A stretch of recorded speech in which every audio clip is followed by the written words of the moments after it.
You want an investment edge, but all you hear is noise, hype, and half-truths. Every signal is solid information, but only if you can see the bigger picture. This is where the quasar magic happens. Weather, charts, news, all financial signals funneled into a single dashboard. Data alone isn't enough. Quasar Markets turns it into energy, sharp, clear, precise.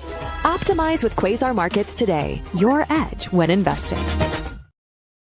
Good morning, traders, and welcome to our special Black Friday edition of Quasar Markets Live. BigBeat, how was your Thanksgiving, my friend? Good, man. Yeah, I got a chance to hang with the parentals, and I'm here in the Villages, Florida, and I got a chance to go.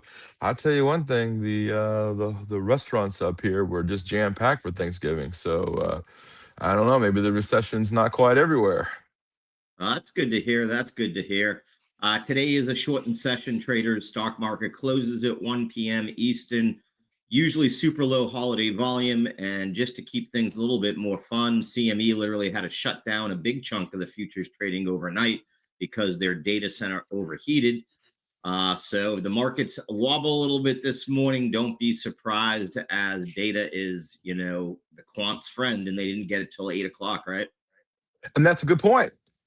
Let's think about that, Howard. All these companies, these big, massive Mag 7 companies are building these huge data warehouses, and they're stuck because it went down because of the overheating, right? We've said this a million times: electricity, electricity, electricity. It's going to be very, very, very expensive. And it's a good proving right there, proving ground. The whole market of the CME went down because it overheated. So how are you going to cool that off? Yeah, especially since it's in Chicago area, the Cyrus One data Open the center, and door. need it.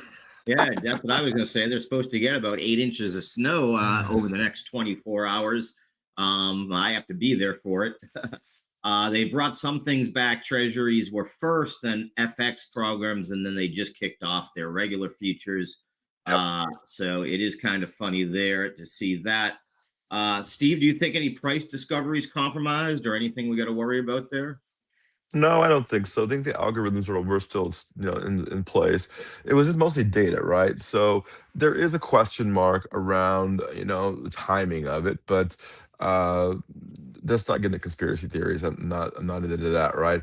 Things happen, right? But this is a good proving ground of what's going to happen in the future if we don't get this under control. That these exchanges. Look at what happens when Twitter goes down with the whole market, right? The market's volume dries up. Look what happens when social media starts to stop. Look what happens when data slows down. And when that happens, it puts people in a different situation, right? Where they think, okay, something's wrong. Nothing's wrong. It just things happen, and the hardware's hardware, but it affects everybody. And you know what? And we not just here, but it happened in the overnight, right? So all of a Yeah. sudden, you start to scare some of the Asians, you start to scare some of the European markets, and it could affect them. Now, luckily, thankfully, CME is very smart and got ahead of it and said, "Look, nothing's wrong. We have a data problem here, and we're going to fix it before you even wake up. So don't worry." And they did for a lot of people. Not they didn't beat me to it. I saw the beeps, but that it can bother the European markets and especially the Asian markets. So, but it didn't do it. So I think we're okay. It's working itself out. I mean, right now 92,400 on Bitcoin, so it's not hurting the CME on that. Looking at and when I look at futures, meaning stake, live cattle and feeder cattle with CME, didn't really affect that market, and the bond market at 820. So we're okay. The only market that it really kind of affected was the early trade. So I think we're okay. I think we should be okay today, and I don't think anybody should read into anything into today. You mentioned it, Steve. Let's flip over to crypto because Bitcoin quietly has had itself a week. We're talking about a brutal drawdown from October records at 126. Yep. Dropped about 30% from the highs. We were hovering just about 84K last week, and people were asking if the bull market was over. Fast forward to this morning, regained 92, now up about 8% on the week. Crypto adjacent names are catching a bid. Coinbase, Robinhood, MicroStrategy, all moving higher in the pre-market. Steve, I think you sold some of yours, right?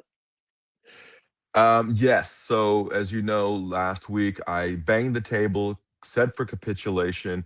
Hey, hey, hey, take this opportunity when the world feels like it's going to hell in a handbasket, buy. And we did, right? If you were paying attention to our show here, we bought quite heavily and we crushed it. Well done, everybody. But what's interesting is I also took some of that off, right? Some of that profit I took and put it away and bought a new coat, right? That's There you kind of go. the cool things, right? I look at things like, hey, when is capitulation? And that was a good example of it, right? When people were screaming, when I talk about be the ticker taker at the door, that's what I mean, right? When Yep. people are screaming to get out, be right there, stand right there, saying, you know what, I'll buy your Bitcoin. And that's what Michael Saylor did. That's what Tom Lee did. That's what institutions did. When BlackRock's screaming at you, saying, hey, hey, hey, sell, sell, sell, they're buying, right? Be careful. Be the opposite end of that because you know what's happening. Now, listen, at the same time, we've had a heck of a run here. We've had an 8% run in a few days. That's a pretty good run. That's a Mag 7, that's an NVIDIA kind of run, right? A Tesla kind of run, crypto kind of run. So take some off if you need to. I'm not telling you what to do. Obviously, we don't do that. But I did. I took some profit off and let the rest of it run. And take some of that. And you know what? I'm okay with that. And I've got some now.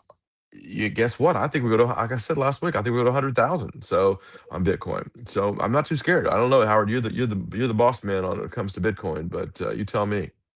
Yeah, no, absolutely agree with what you're saying there. You said a few things there. I think that the Fed cut expectations definitely smooth some things over. Institutional flows. We did get news that BlackRock's income fund added Bitcoin exposure. You mentioned Tom Lee. I mean, they've been buying, buying, buying. Um, you know, but I will point out this is a relief rally in a downtrend still.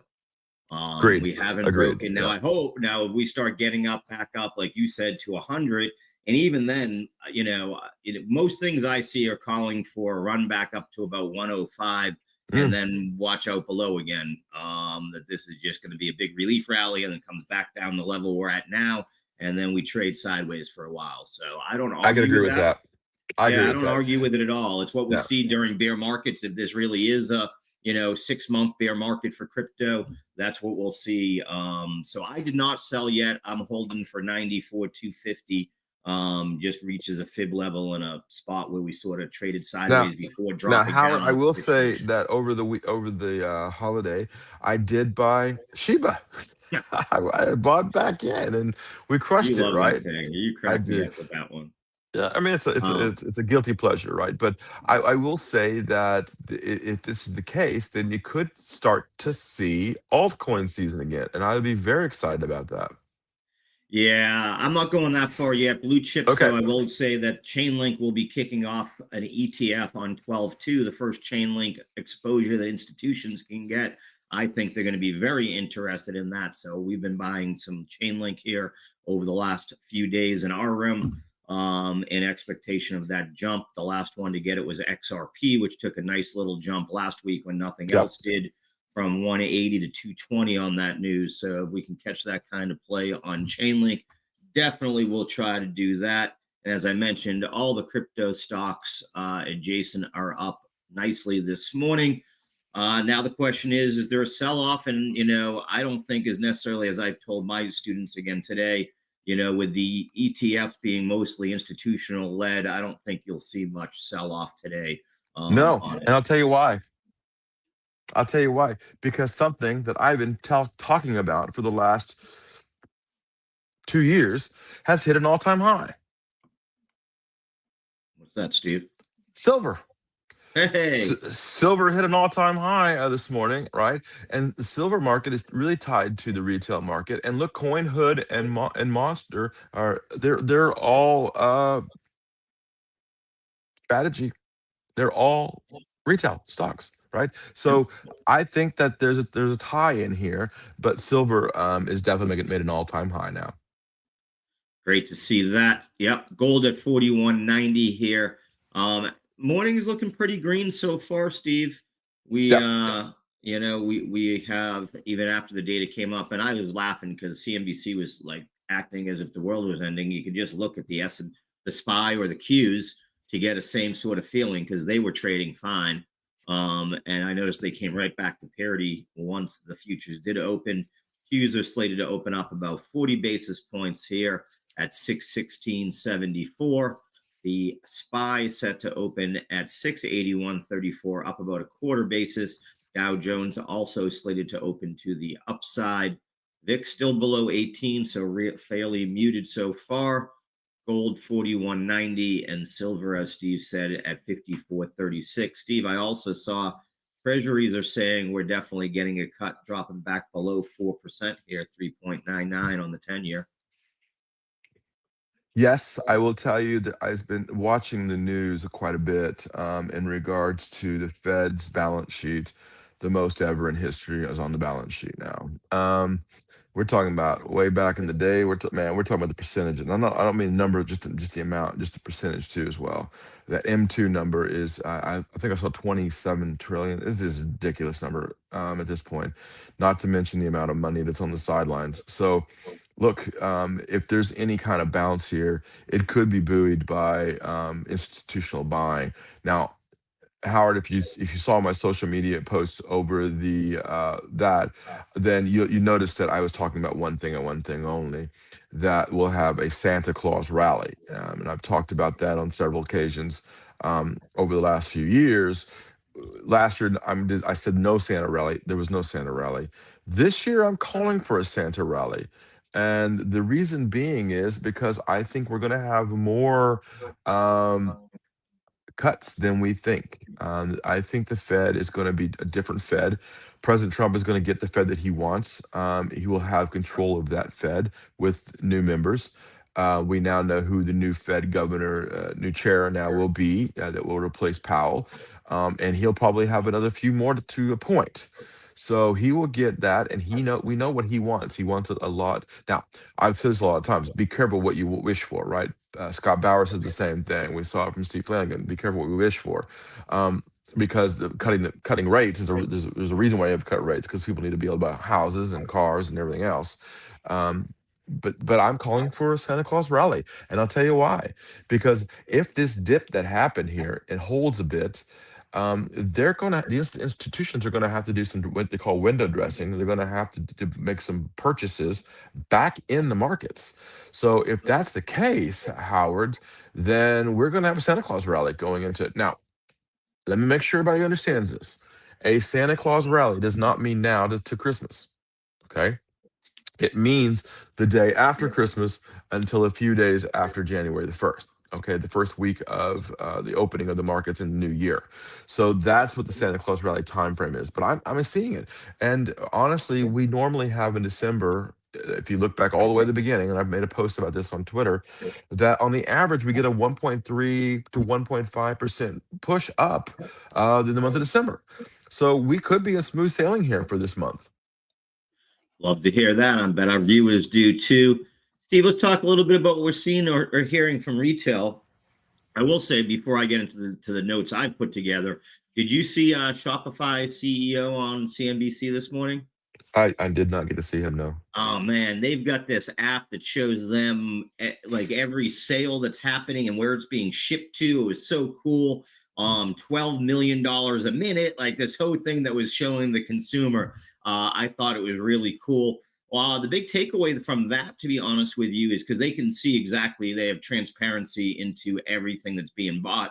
Yep. It looks like our wives are just shopping for themselves on Black Friday and not really caring about us very much, because all the number one movers in the searches were all women's cosmetics, like yoga pants, Lululemon. Yeah. So like they said, it looks like the women, and Becky said the women are shopping for themselves today because they've already done the shopping for the rest of us. That's correct. Yeah. And what's interesting is, I mean, that was interesting.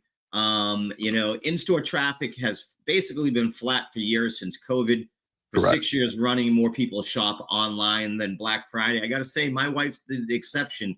She's out there. She just left. I think it's crazy. We bought a new vacuum cleaner. We needed a vacuum cleaner. We held off, and you know what? Got it at half off, right? And why? Because we buy Dyson, and they're not cheap vacuum cleaners, right? So we waited ourselves, and guess what? Got it at half off at Best Buy. So, I was at Best Buy the other day, like we talked about that last week, and guess what? They did not have the sales that we were expecting, but yet the foot traffic was in there in Florida. So it's a mixture, right? People are looking for the deals, but it's not. Look, it's the wealthy that are buying. It's pretty much what's happening right now. It's not the average person is not going in there now. It was now one thing I did see, which was interesting to me, was that they actually increase the time to purchase by starting at 5 a.m. and not at 6 a.m. So they, instead of having an extra day of Black Friday, they actually started at 5 a.m., which was the first time at Best Buy that I've seen. I don't know if that's everywhere, but 5 a.m. is So really you early just for. nailed something. I have my notes here. Is it's now Oh, become what they're calling the 5-day turkey spread. 5 day Thanksgiving through turkey spread. Cyber All right. Monday is now it's really start Thanksgiving. So it's those 5 days that they're now tracking together. That kind of matters there. And the other thing that they talked about, and I agree with because I know I'm in that case, consumers are suspicious of discounts because retailers have been running promos before, during, and after Black Friday. And is it a sale? Like, what one of our partners here at Quasar, I know TradingView, this is their best deal, the 80% off. So that I felt comfortable, I bought. But I was looking at laptops because I'm in that market, and I wasn't happy with the deals I saw. It's on Lavonos and it's on, HPs. It wasn't on the Dells. It wasn't, although, what had some good deals? Apple had some pretty good deals out there, Steve. Apple does have good deals. Yeah. I just don't think I want their laptop. I'm not in that ecosystem with my computers, so having the laptop would sort of screw me up, not help me. So I did think that was interesting there. And as they also said, a little bit of an AI hangover. November becomes the tech bloodbath, Steve. Yep. Still some names that are well down there. A couple I was looking at here is SMCI, still down about 36 to 37% this month. Do any of these start to interest you, the laggards, or do you think it's still too early to look at that area of it so far? I still think it's Mag 7 right now. That's where my thought process is. Would you add I- Oracle and make it a Mag 8, 9, 10, or whatever they're calling it these days? no, I don't think Okay. Just so. because it's one that's way down, I just didn't know if you would maybe Right. be adding No. that. And the last one I'm going to ask is, what about AMD? Yeah, AMD is getting interesting here. There's still, if you look at the technical analysis on AMD is very simple. What do we got there, Howard? We've got a huge gap, and that gap's got to get filled, right? So, I think we wait till that gap gets filled in AMD before I Your before I. buyer at 170? Yeah, I think so.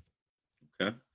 That 214, by the way, for anyone who's wondering there, it is a little bit off from that. So that would be an interesting one. Steve, as we get ready for the new year, the other thing I'm starting to see is talks about what could be coming next and the president's OBBBA Act. Did you see Wall Street Journal's 30 stocks poised to benefit the most from that? I did. I'm going to say something that might not. The Republicans that are in the House and the Senate are starting to turn against the president a bit. It's going to be a little bit harder to get that bill passed, I think. We got to see it. I got to see it. I thought it already is passed. No, I understand, but I understand that they're doing the tweaks to it. Is that correct? Where they're trying to add the riders now to it. Where I don't think the rest of it's going to get taken care of, because I think there's a problem with those 30 companies. I'll have to go into it deeper than I have now, Okay. but Yeah, yeah, what this was focused on was about the 4.1 trillion in new outlays through 2034 that have right. been put in place. 5.5 trillion, as you said, of the temporary provisions become permanent. So Correct. this one That's based what on I'm concerned about, right? Is this just a blip, or does he get it passed through the next Congress? And I don't think that he does. So I'm not sure how much this really, really, really helps yet. That's why I'm concerned about it. I probably need to do a deep dive into who voted for it exactly. But when I look at the companies they're going to invest in, okay, great. Yeah. Um, mm, I don't Yeah, the know. I things think they're saying is, a CapEx revival, look at, Caterpillar, Cummins, Deere, Eaton, and Nucor. The cheaper, effective investment costs, more right. equipment orders, facility upgrades, R&D. They went to one that you've been on, defense and critical metals. There, Winners, General Dynamics, Materials. L3Harris, Northrop Yeah. Grumman, Huntington Ingalls, and the critical metal companies like you've been talking about. They talked about energy, specifically a clear win for oil and gas. Yeah. Exxon, ConocoPhillips were ones there. Small I businesses. tell you one that I do like. If I don't know if you can pull it up for me. I don't have my. Yep, I'm not at my house, but is Ingersoll Rand.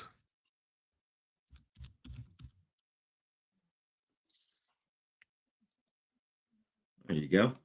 Yeah, and if you pull up a weekly chart on this one, this is where I'm getting a little bit interesting on this one here. You can see where the line is at the bottom. It's getting very interesting to me. If you're looking for a longer term stock, one that you don't know about that would be affected by this, Ingersoll Rand would be one of them, and I do like this company. Okay, there you go. Um, they also hit on, I'm trying to remember the other sectors here. They did talk about small business and private capital. Names to look at would be Apollo, M&T Bank, maybe Key Corp. You like any of Mm, that area? Key Corp, yep. Key Bank, yep. Okay. And then obviously consumer and tax changes would help the high wealthy. Look at Ralph Lauren, Tapestry. But they also did say Costco, who is attracting the more affluent consumer there. So, and I did see the gentleman, his last name is Forbes, but not from that part of Forbes, that owns all the high scale malls in your area, Steve, who was talking about all the business that they were seeing. And again, that the Hermes buyer, the Versace's buyer, they have not been hurt, and they are still considering those things to be must-haves. I have to ask, is this still a brand that's for the wealthy anymore? Oh, I have no idea. You'd have to ask my wife that one. I will Because look that up. and for those of you who don't know, Coach is Tapestry. So uh, I don't personally think that it is anymore. There's so many deals out there for Coach. If you really want a Coach bag, you can pretty much get one. So um, yeah, Well, I that's don't. interesting that you bring that up because he did mention the fact that the gentleman who owns the malls, that the ones that, or the fact that you can't get them when you want them, the Versace stuff and the The Versace, no, the no, of course not. Hermes and Right, all but those. So that would be a good point. If you can get Coach very easily now, right, then that might be the changer, because the scarcity, that's the word I was looking for, yeah. geez. I mean, if you Scarcity. want a Hermes, if you want a Hermes scarf, you have to go to Fifth Avenue, right? You've got to go down to Chicago's Magnificent Mile. You got to go to Miami. It's very hard to get a scarf. It's hard to get, Hermes. You have to go to like some higher end. I think there's one in the mall in Tampa, but it's a rarity, right? Coach is a little bit, it's more out there than most of the stuff that you can get today. So I don't find Coach to be a brand anymore that is high end anymes. So that's Okay. kind And of there my are other thought brands, process. Kate Spade, which I don't think is high end at Same all. thing. Coach Yeah. said Coach Kate Spade. Yeah. So it was interesting. We are about 5 minutes from the open. Tick is positive. Advanced decline sitting at around Go Bitcoin, go. 2,200. What's that? Go Bitcoin, go. We're Oh, 92.7 now. yeah, it's definitely squeezing a little bit this morning. It's got some room. Like I said, it's got room to that 94 pretty Look quickly at here. silver, 54.85 right now. Yeah, continuing to move up. Markets look like they want to run today. The retail market wants to move today. Yeah. Boeing Maybe up maybe about a half a percentage point in the pre-market here, continue to move to the upside. Like we talked about, the crypto names, Coinbase up about 3.5% so far today. Not seeing all that many laggards. Nvidia's down a little bit from where it was, but it's made a pretty big run. Oracle's down another 3% here in the pre-market, Steve. again, I think it's got to reach, pull up a weekly chart on Oracle for us. And I'll show you what my thought process is here. Um, there you go. It needs to get to the bottom of that linear regression, I think, and we need to see lower volume. Once we see that, I think the turn can happen, but we're not quite there yet.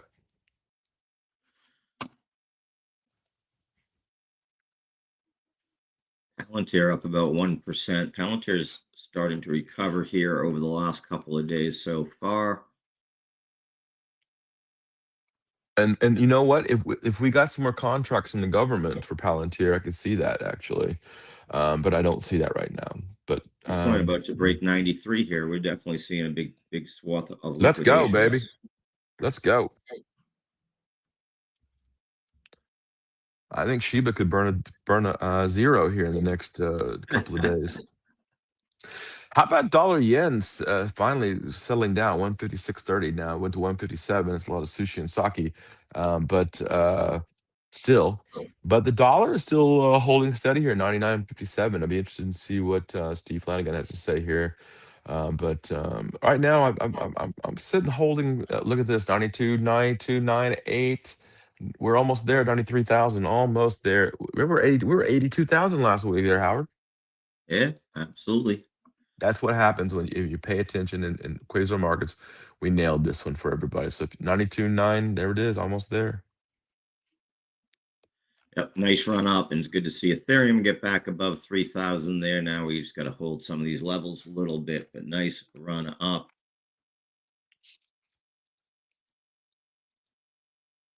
It's got all those crypto names, as we mentioned, running with it today. Galaxy Digital up 4% so far. Mara up almost 5% this morning. And a part of me wants to buy NVIDIA here this morning. I still have mine that we bought down in the 172. I'm gonna buy NVIDIA this morning. Tom Lee's having a good day. Bitmine up 6.27 here this morning, so getting a nice little run. Chips are more of a mixed bag so far. Marvell getting hit pretty hard, down 1.73%. NVIDIA, as I mentioned, down 74 basis points. ASML slightly down. Qualcomm slightly down. All right, I put an order in for NVIDIA here to buy. We should be opening up here soon. We're 1 minute from the open so far. Yeah, I'm actually buying on the cash market. For those of you who are asking, I'm buying in the cash market, not in before.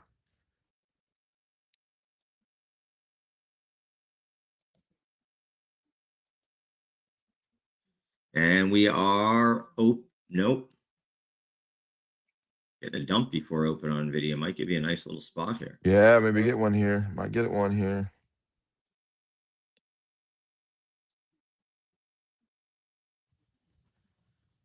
There we go. We are now open here. NVIDIA opens at right about 179.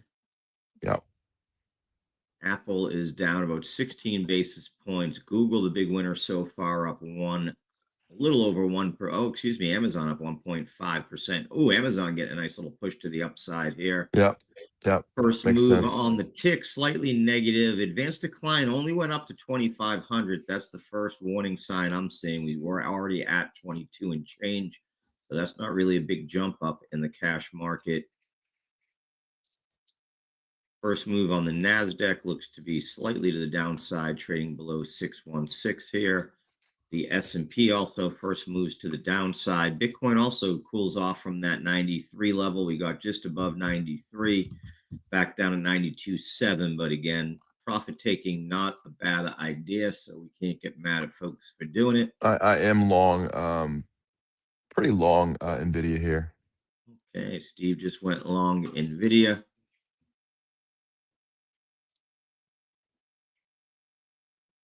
Look, these new computers are going to need those NVIDIA chipsets, so I expect it.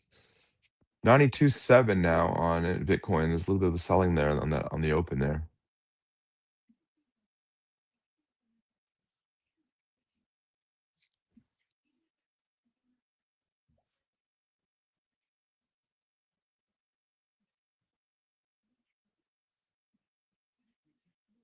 Man, I think what we'll do is we'll probably just, there might be some selling here, but I think we'll gravitate up. We'll walk that wall of worries I've been talking about up a little bit here.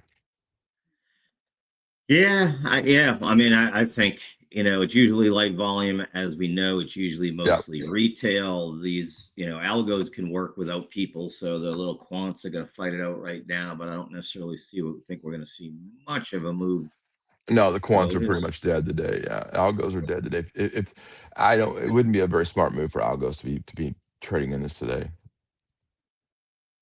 There you go. There's your move to the upside again. 92.7 again now on Bitcoin. Yep. Nice little rebound there. Gold trying to get back above 4,200 here. And Steve Silver's at 54.85 here. Nice little move there. New all-time high there on silver. Yeah. Boom.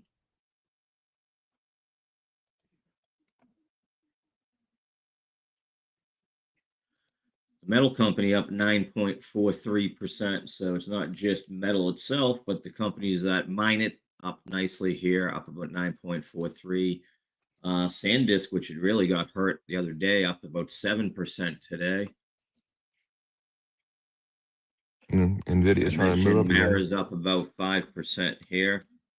Nice little move to the upside.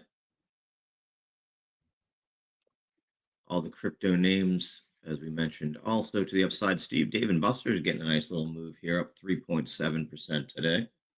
You know what's interesting? I think people are looking at experiences more than just Hey, we talked about that. yeah. Remember on Friday, on Wednesday, how bowling alleys are seeing a resurgence, movie theaters, all I those type of saw things. a. I was watching the Thanksgiving Day parade, and there was a float with a bowler on it. She was bowling, so they're pushing bowling right now. I Yeah. love So, it. like I said, gotta love the Macy's Day Parade. Gotta love. Oh yeah, I remember the day I fell at the parade. It's My cold mother as heck. used to participate. She worked Yeah. for in the retail industry, and she sold to Macy's and was able to actually hold one of the balloons a couple times. If you're paying attention to Nvidia here, 179.17. Now we are pushing higher here. 179 and a quarter here. We are moving higher now. Steve, did you see the president and his family fired the CEO and chief financial officer of their one of their crypto companies there? Alt 5 is the ticker. It's called Sigma or something. Alt 5 Sigma Corp. They're not really happy that the in the performance of their stock, since it is just gone from Is he president of the high United of States or president of what? I'm not sure. what was that? I'll leave my comment to myself on that one. Yeah. 179 a quarter, 28 now. Now Nvidia on the highs of the morning here. So I think I will Nvidia say we had some could folks go positive here. in the crypto crew that we started talking about this shorting this when it was up at like $10. And we've got a couple that have just held tight and been shorting this thing since $10, $11. Bitcoin 92,650, so not quite able to pull apart yet, pull away. No. Google up another $5 today. That's the gift that keeps on giving there. Tesla 431, what a move there. Intel's up 3% this morning.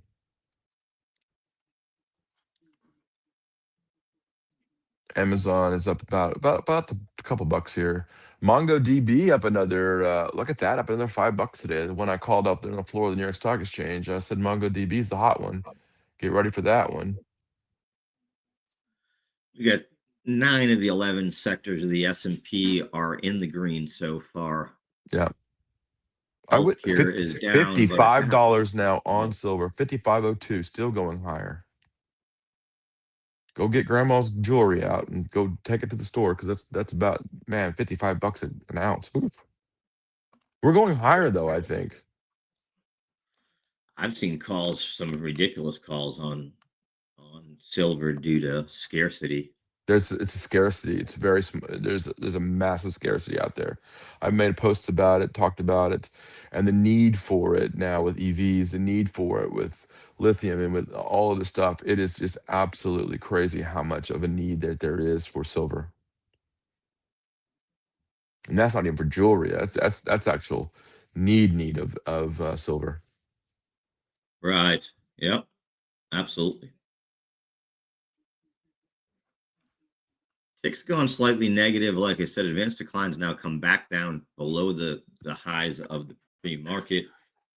What the heck's going on? Yeah, I mean, I'm gonna keep my Nvidia over the weekend. I think we'll see a nice little run back the upside here in the next few weeks. Yeah, I don't argue with you there at all. As you know, like I said, I am in there. Zscaler, I think, just filled its gap. It did. Zscaler filled its gap here. Steve, you interested there now? That big volume candle to the downside is pretty strong on Zscaler. Yeah, you think? It matches the one that it went up. Yeah. Those people capitulated.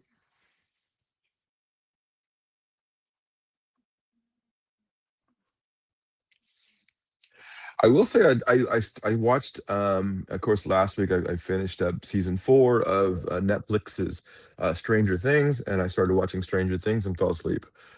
Which, a horror flick, and I fell asleep, right? But Netflix is up this morning. They have a pretty interesting situation there. They are releasing the whole season 5 throughout the month. Yeah, So they're that's expecting $200 million in profits from that yes. license this year. I saw an article on that. Not to They mention also, all the I things. will say that dragon, KP dragon hunter thing that my daughter Demon watches. Pop, K-pop, Demon Hunter. Yeah, Yeah, they were all over Macy's Parade too, and you're seeing. I will say the cross merchandising you're seeing from Netflix rivals Disney.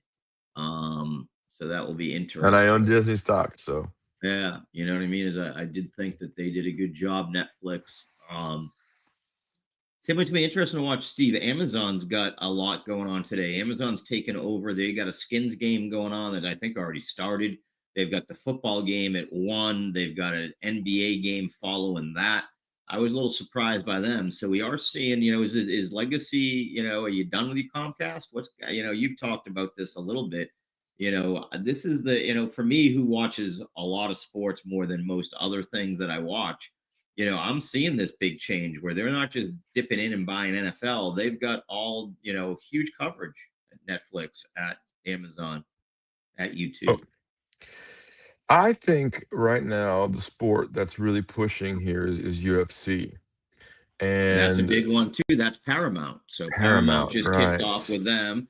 They just announced their first card. It's a pretty big card. It's got a lot of the knockout Yeah, artists people like to watch. Gaethje and those folks are fighting. So Pimblett and yeah, I mean that I'm with you. That's what I'm saying is they're not just buying NFL. I saw one of the yeah, CEOs, or the Amazon guy, and they're an F1 that you've talked up highly is one of the ones they talked about. They're all into the soccer world, obviously, because yep, there's so many leagues around the globe. And now, we knew the major 5 sports, so to speak, if you want to include WNBA in there, but now we're actually seeing that drawn down into these next level of sports, like you're saying, combat sports and the other. So I did think that was kind of interesting to say. yep. It's up Look about at 150. We are moving slightly to the upside. silver. Oh my goodness, 55 and a quarter now, up 3.5% here in just early trade. Woof.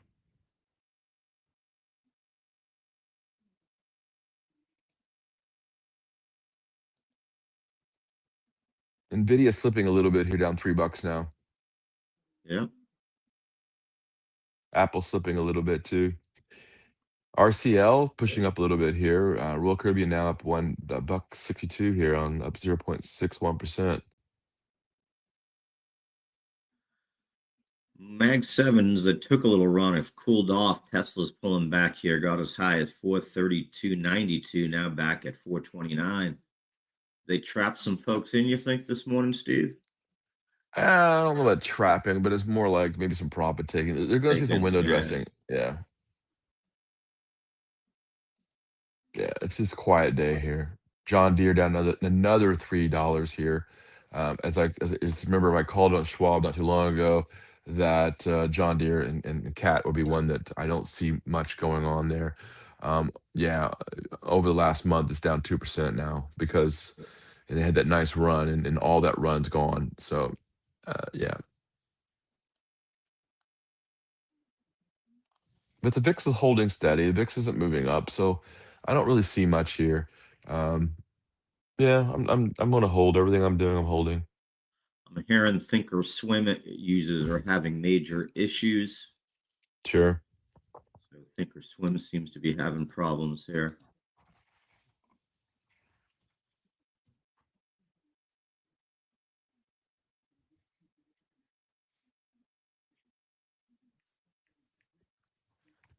Eli Lilly down about 2% here. I was reading an article in the journal this weekend, last week, a couple of days, about a new shot coming out that will be, instead of weekly, it'll be monthly. Oh, really? Okay. Eventually, everybody will be on the shot, and everybody will be like thin. Yeah. I mean, I Thank, saw your holiday photos, buddy. Looking good. Looking thank you, good there, sir. man. Thank you, sir. 130 pounds lost so far. That is amazing. Amazing.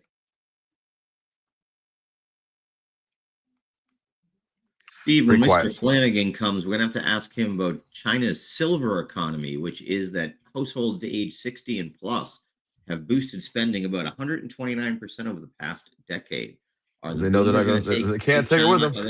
Are they going to take China out of, the doldrums, so to speak? Looks like I lost Steve here. He is on the Sorry road. about So that. yeah, There there you go. you go. Oh, that's what I just said.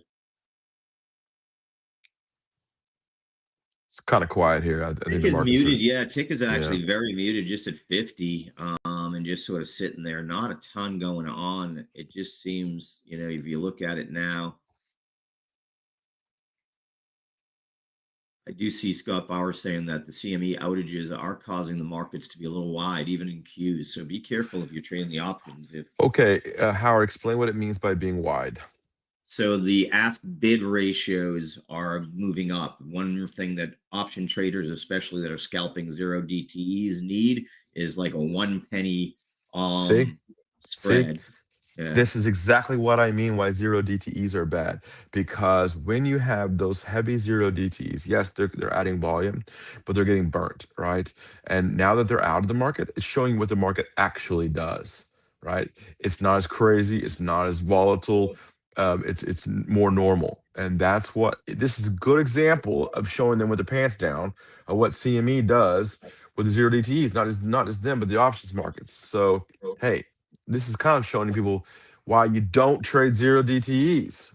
I mean, Yeah. Well, and yeah, and you definitely don't touch them in times like now when things are wide. right, And you shouldn't trade them on low liquidity days anyways. Again, those things need, as Steve's mentioning, you want to trade liquid markets, and you don't want to be stuck 20 minutes from an expiry, not able to sell what you might be in profit at that point, and then have right. it go the opposite way in the next 10 minutes. Yeah, the selling in Bitcoin's a little wonky too, right? I mean, Yeah, I mean, this gives buy the dip opportunities. I do think, you could Jim see Cramer said some. it last week. Was he's negative, negative, negative, negative, negative on Bitcoin, and that was almost this telltale sign I went to buy. I mean, Yeah. he nailed it to I mean, thanks, Jim. For me, what we've done is we've at least for the immediate future, it seems like that was the capitulation. And Right. now we can feel comfortable trading both sides. You can trade both sides of it. You can trade long, you can trade short, and it will work like a regular market. So that's what we want to see. And trying to hold above the 382 fib, of course, would be extremely positive. What's interesting here is oil's pushing back up too as well, with all that oil coming on the market. With Putin's talk this weekend about saying that this is a starting point now. I mean, Putin loved the peace deal, and then all. Nah, he's getting. Come on, man. I think Trump is doing the right thing by sending an envoy, sending Witkoff. Witkoff's a very smart man. I like that, and not trying to do it himself. So this is a much better situation. But um, mm,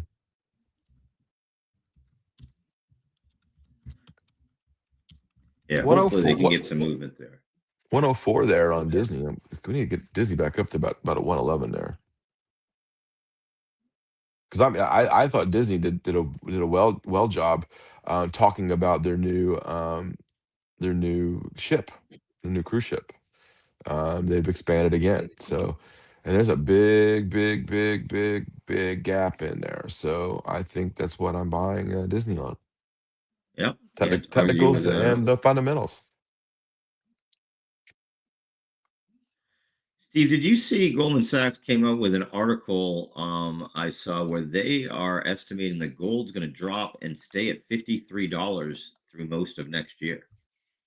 Gold at 53 bucks or silver? No, excuse me, crude, WTI. Crude. Oh, yes, and I agree with that. I do. Honestly, I was reading an article, and I can't remember which one it was now, that said that literally oil could be cut in half over the next 5 years.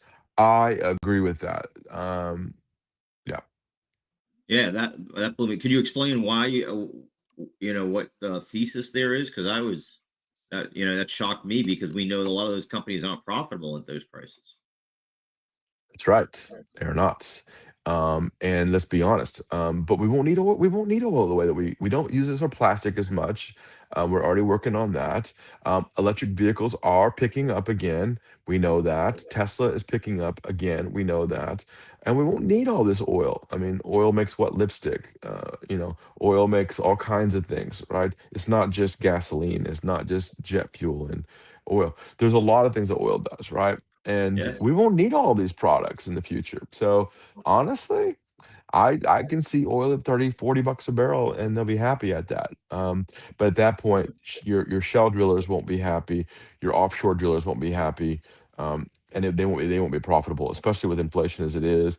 Obviously, with the roughnecks, the guys that are out there on the ships and rigs, I should say, they're not going to be able to make their money. So oil is in trouble here, I think, over the next 5 years. As we even need more electricity, because you're obviously bringing on nuclear energy at the fastest rate since the 70s. 3 Mile Island being restarted. My goodness gracious, right? Microsoft buying 3 Mile Island. You're seeing alternative energy now picking up in Europe again, and they are now releasing the oil now out of Russia again. So, and we know very very much so that Saudi Arabia is running out of oil and they're moving their funds. So hey, you know what? I agree with Goldman Sachs on this call. Probably, probably even bigger than they think. Actually, I think. Steve, I'm just seeing Waymo has a 10% market share in San Francisco already and getting there in LA and Phoenix also. And And that's on their Vegas, own yeah. app. That's an interesting one. So that's I could think be when we're in Vegas, Howard, I think you and I need to take one of those driverless taxis around, and we'll do a show from the driverless taxi. We'll do a quick we update. could do that for sure while we're there. Absolutely. That'd be funny. Yeah, I don't know if I want to get in one of those yet. I'm not ready. They I haven't call had a on wreck the yet, so listen. we're okay. I They don't want to haven't be had a one of those wreck. ones where we get locked in and it drives us in a circle for 17 I hope it hours. does, because then Howard, you and I are locked in, and we can talk about the world. Yeah. Then have a Yeah, few we'll beers in live there, stream right? the whole thing, right?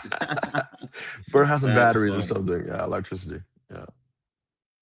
Nvidia is bouncing back from those lows nicely here, All back up right, to let's bring him in. $178.56. Let's get Steve in here. Yeah. Happy How we doing, Thanksgiving, Mr. Mr. Flanagan. Flanagan? Hey, happy Thanksgiving, guys. I hope everybody had a good day. See an outage overnight from a cooling center.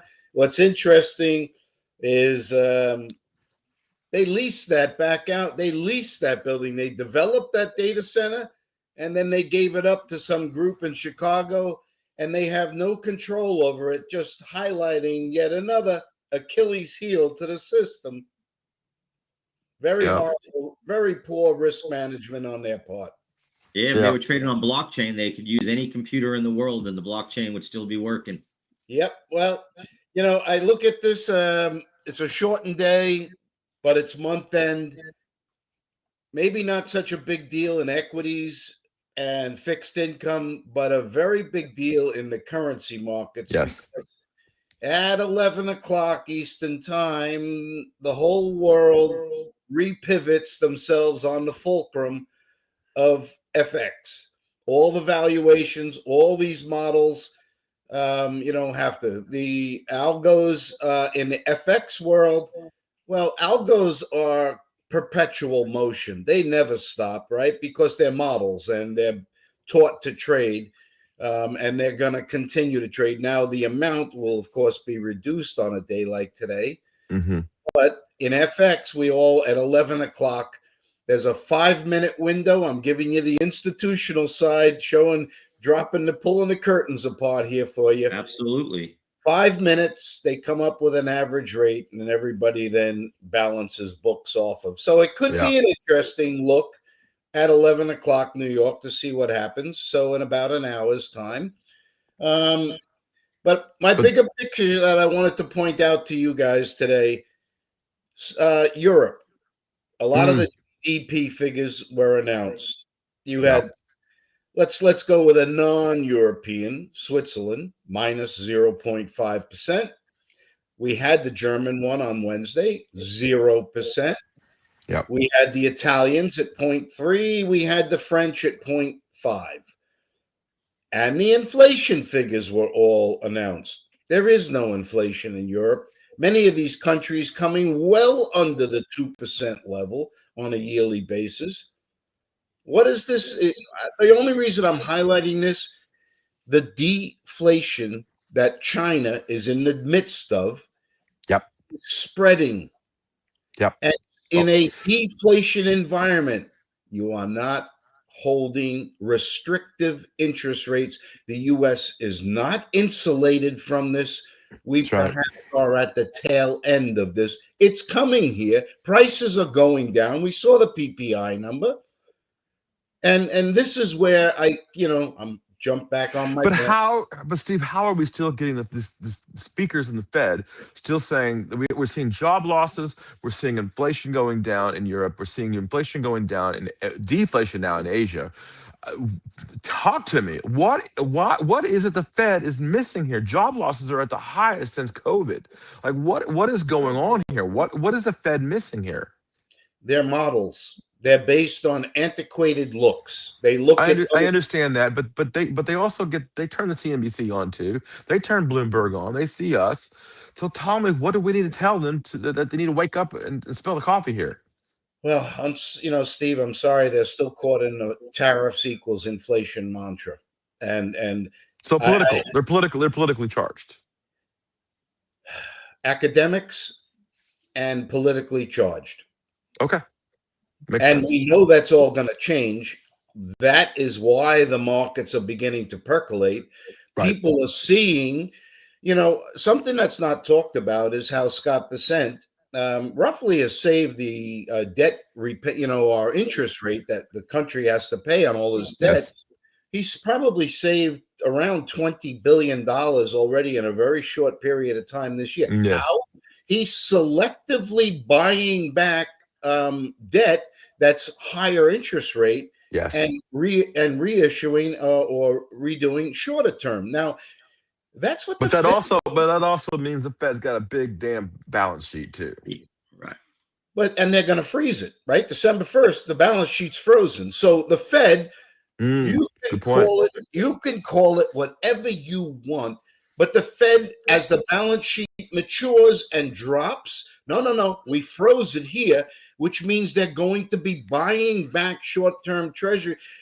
Everybody in the hedge funds have been huge buyers of equities over the last 3 days. They have been, yes. Mm-hmm. Because you got to understand, we're in, to the viewers, you must identify these colossal, it's not the banks because the banks are so regulated. But the hedge funds, they get away with murder.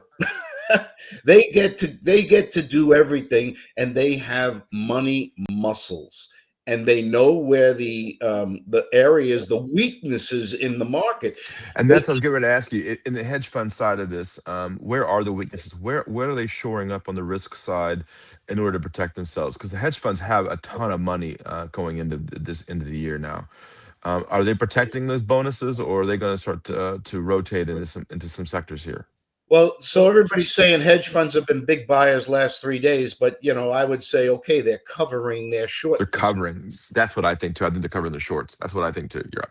Which means, are they beginning to add into longs? Their reporting periods are sometimes overlap the year. I would definitely think that because these guys are cutting edge technology as well. Yeah. Many of these hedge funds have led the way of model automated computer trading.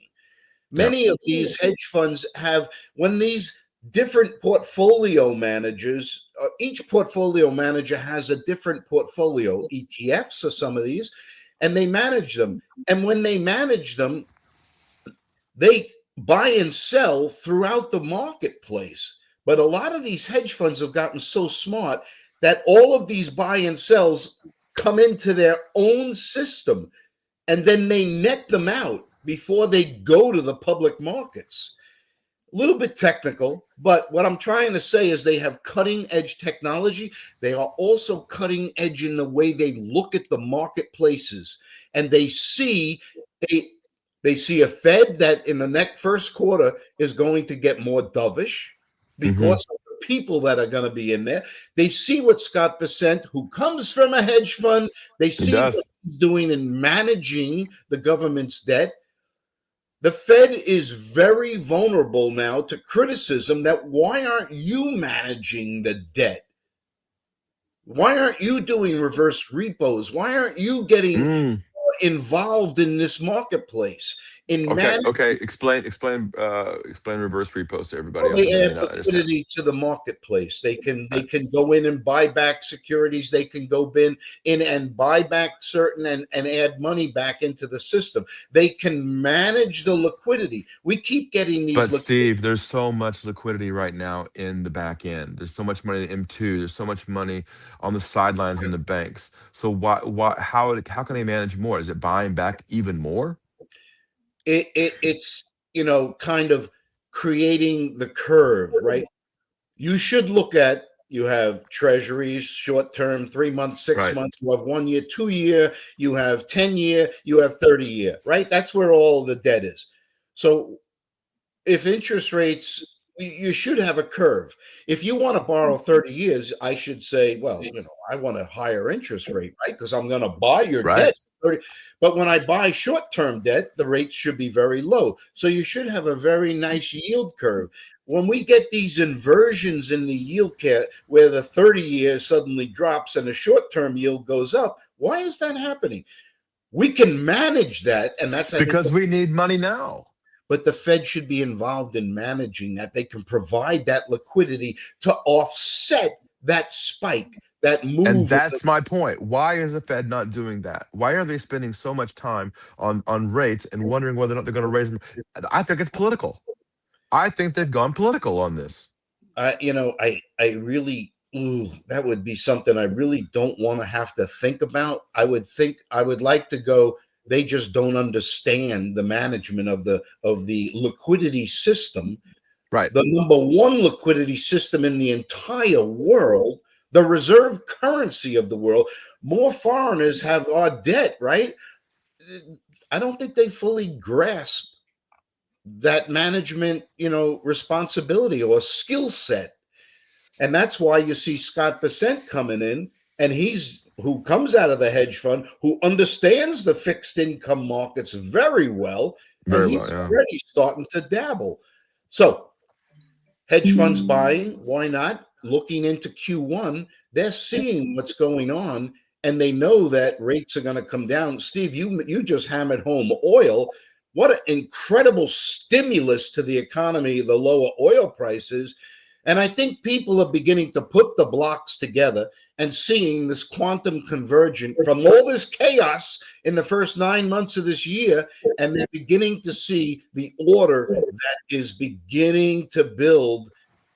You throw in an India-United States trade deal was supposed to happen here. They've already gone through, I think, 6 rounds, and all officials are saying we're right there. There's just a couple of minor issues.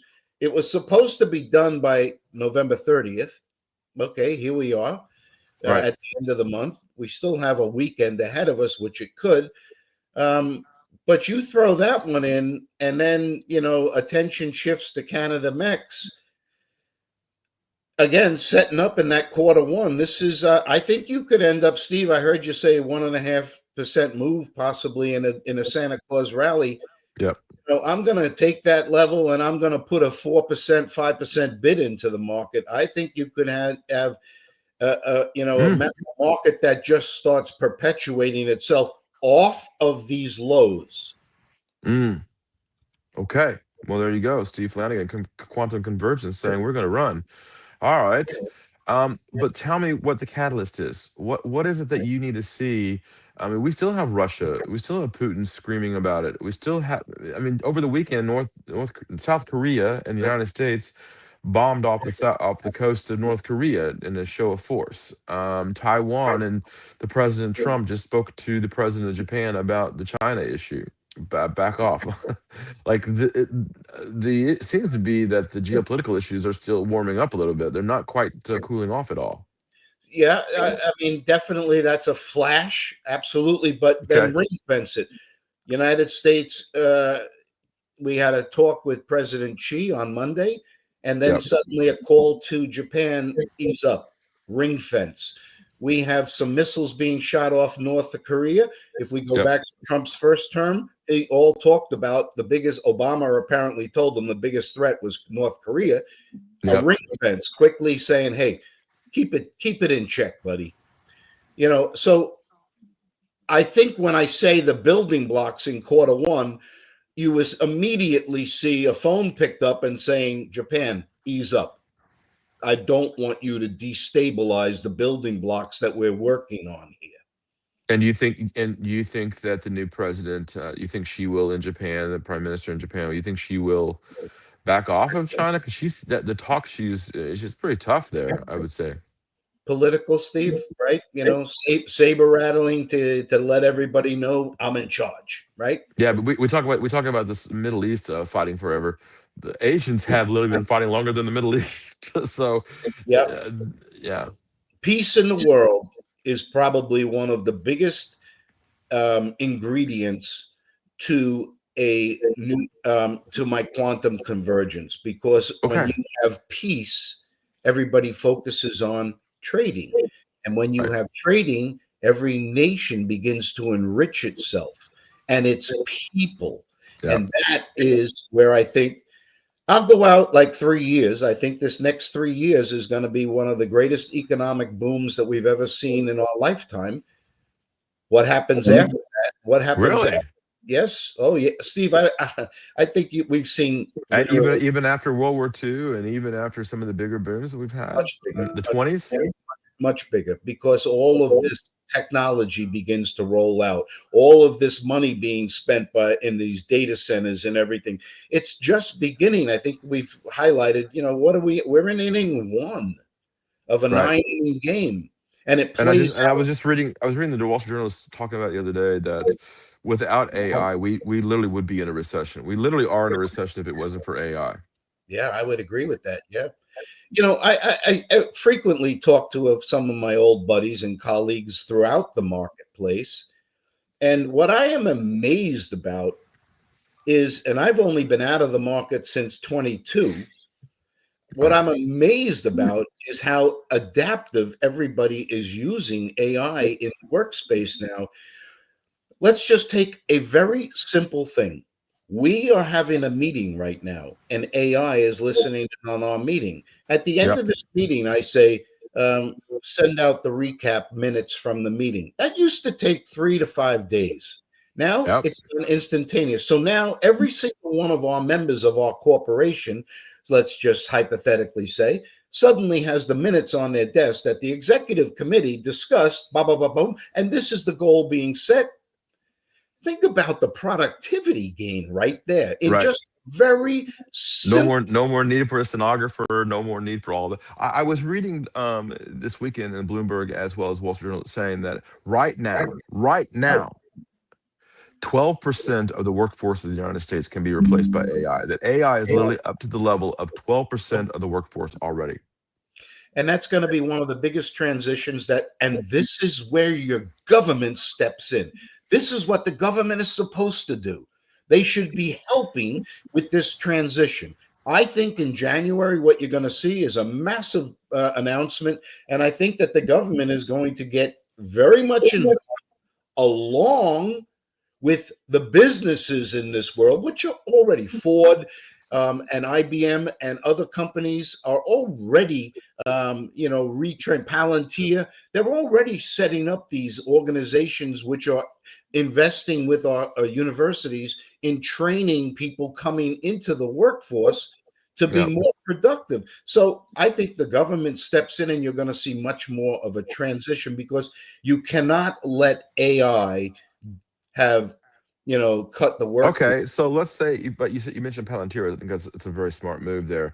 Palantir obviously is the CEO there. Alex Karp is talking about it from the perspective of his company, saying we don't even hire college kids anymore. We hire them out of high school, and they're in high school. And we'd say, do you really want to go to college, kid, or do you want to come work for me and make hundreds of thousands of dollars? And You know, I think that's what. yeah, the higher education, I think, has shown, its limitations quite severely, actually. Yeah. And I'm not belittling any of it, but if you come into this workforce today as an English lit major, Yeah. where are you applying your skill set? So would you rather have a kid coming out of high school who perhaps understands, electrical engineering, can perhaps through my company educate and take higher education courses to be laser specific into where the demand in this marketplace is? I think so. So, I think that this is a very important point we're at. I think our government can play a very strong part here. But for the viewers here, I was a spot trader, meaning I picked up phones. Look at my LinkedIn, you see 2 phones. That's how I used to trade. In 2002, I suddenly saw what happened in 1990 with the voice brokers. They would sit there, 30, 35, 30, 35, 35 paid, and all the banks would hear the price. Then suddenly EBS, which is the CBOE, put on the desktop an electronic price, and I saw what it did to all the voice brokers. So in 2002, I jumped into this automated trading that was just beginning to percolate. And did the advent of electronic trading through all the banks reduce the workforce? Absolutely not. It did not. It simply moved people's skill sets to different areas. I took my skill set and I moved it into the electronic trading because I understood trading. I helped our computer developers. I helped them program and learn how to teach a computer how to trade.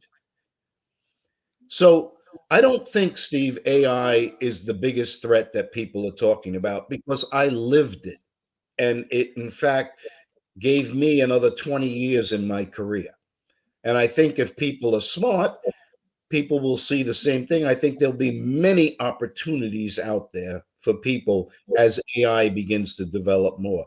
If you take Elon Musk at his word, AI is going to allow less people to work and more people to enjoy life. Sounds good to me. I can't even get my mom to do on Apple News, much less AI. It's funny when you look at, perhaps our seniors today, of which I am.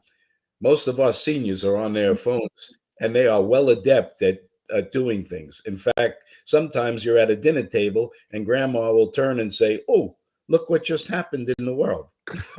Yeah, absolutely. It's interesting for me. When people talk to me, and goes, "Hey, did you see this news article?" I'm like, I hate when people do that to me because I have already seen the news article, opined about the news article. It drives me crazy, right? And it's like, no, just tell me what your opinion is, and then I'll go from there. Yes, I've seen the article long before you did, right? But I'm going to tell you, and I don't want to say kids these days, but kids these days, they are really on the news more than we are. Yeah. And I have 2 18-year-old grandchildren. And trust me, when I start talking them and I say, this is what you got to do. Yeah, I heard that. Yeah. Yeah, thanks, Grandpa. Yeah, right. Exactly. Yeah. I know Appreciate that. Yeah. I have one grandchild who's come out of high school through the skill sets in New York. It was BOCES. And he has learned electrical and he got a job right away. And I just had a conversation shortly on the holiday here, Thanksgiving, and I said, the two biggest states hiring that are so short of electricians, and he said, yeah, Texas and Florida. And And I he went, said that without even pausing, like he just out of his mouth, right? That news is awesome. That's good stuff. yeah, so that's why, along with my quantum convergence, chaos to order, I'm very positive in this younger generation that's coming up right now. Yeah, Mm, there's even that generation that's kind of lost. I call them the that's what I'm getting ready to ask you. Yeah, purple hair and the blue hair ones that are caught on these ideas and things. But the new generation that's coming up, they're like, no politics. Let's get the job done. right. You got I you. like that. I like that. I like that group. I like that group a lot. No Yeah, politics, get the job done. I agree. Yeah. yeah, and look at the government shutdown. I mean, they were like, what? Both of you people, like they're looking at the grown-ups saying, would you sit down and just open the government? Stop this nonsense. Right. And All And right, I Steve. I It's think ten that's the twelve. important. Yep. It's 10:12. 10:13 now. Talk to me a little bit. 2 seconds here. Give your sort of last opinion here, and we'll let Howard close this out. But talk to me a little bit about your thought for the rest of the day here on the shortened week. Where's the market going to go? I think it's a migration up. If we close positive, I think to me this sets up an incredible next week. Okay. But it's really not about next week. Next week is all the shake and bake before the Fed on the 10th. You have RBA in Australia on the 9th. You have Bank of Canada on the 10th. You have the Swiss National Bank on the 11th, already at 0%. What are they going to do? They're minus 0.5% GDP now. And then Cut rates. following week, all the Europe, you have Europe. So Will I they think, cut rates negative? Will they go negative? oh, could you imagine that? Would that be? It would be the first time they did it during COVID. No, it would not Yeah. be the first time. But a major country, and why is Switzerland considered a major country? Well, because they're one of the largest equity holders in the United States. So Correct.